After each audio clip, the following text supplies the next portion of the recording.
आप देख रहे हैं न्यूज नाउ 24/7 ताज़ा खबरों के लिए हमारे साथ बने रहें।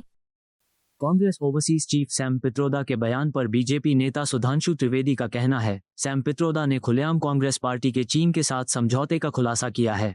गंभीर बात यह है कि सैम पित्रोदा ने जिस तरह की बात कही है वो भारत की अस्मिता, कूटनीति और संप्रभुता पर बहुत गहरा आघात है। राहुल गांधी भी विदेश में इसी तरह के कई बयान दे चुके हैं। कुछ समय पहले अपने विदेश दौरे पर उन्होंने कहा था कि चीन ने बेरोजगारी की समस्या को बहुत अच्छे से सुलझा लिया है। परंतु गंभीर बात यह है कि जिस प्रकार की बात सैम पित्रोदा जी ने कही है वो भारत की अस्मिता, भारत की कूटनीति और भारत की संप्रभुता पर बहुत गहरा आघात है।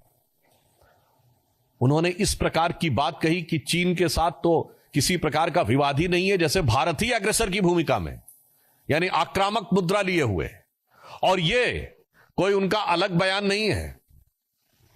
ये ओवरसीज कांग्रेस के चीफ है, यानी समुद्र पारी कांग्रेस के प्रमुख हैं। अब समुद्र पार से तो सोरस के सुर भी कांग्रेस के साथ मिलते हुए नजर आते हैं, परंतु यहां पर एक बहुत गंभीर बात है कि जो कुछ सैम पित्रोदा ने कहा है यह कोई आइसोलेटेड इवेंट नहीं है, आइसोलेटेड स्टेटमेंट नहीं है। इसी भाव और इसी विचार के अनेक स्टेटमेंट राहुल गांधी पहले दे चुके हैं।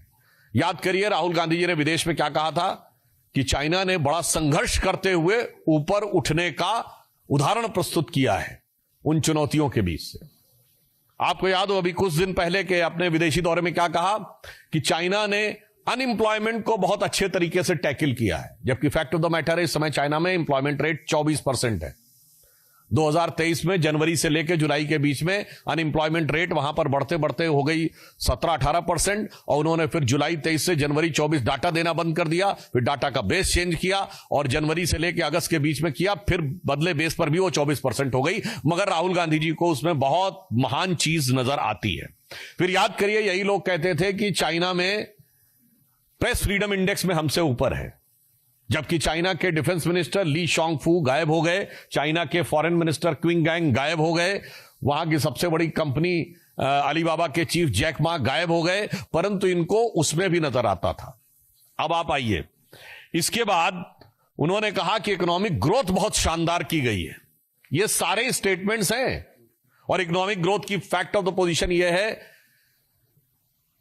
कि 2024 में दुनिया की सबसे बड़ी रियल एस्टेट कंपनी, जो एक चाइनीज कंपनी थी एवरग्रांड, उसकी लिक्विडिटी हो गई।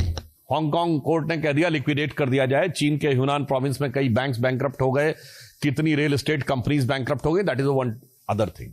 उस प्रक्रिया में जब हम यह देखते हैं कि यह बयान सैम पित्रोदा का आया है, पहली बात तो हम बहुत साफ करना चाहते हैं, भारत सरकार प्रधानमंत्री श्री नरेंद्र मोदी जी के नेतृत्व में विश्व के हर देश के साथ अच्छे और सौहार्दपूर्ण संबंध चाहती है, परंतु वो राष्ट्रीय स्वाभिमान, सुरक्षा और सुदृढ़ता को बनाए रखते हुए।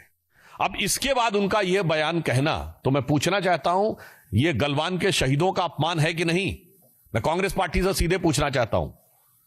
गलवान में जो हुआ, हमारे 20 सैनिक बलिदान हो गए, और उसके बाद यदि आपका ओवरसीज का चीफ इस प्रकार की भाषा बोलता है तो यह निंदनीय है, भर्त्सना योग्य है। आपको यह वीडियो पसंद आया हो तो इसे लाइक करें, हमारे चैनल को सब्सक्राइब करें।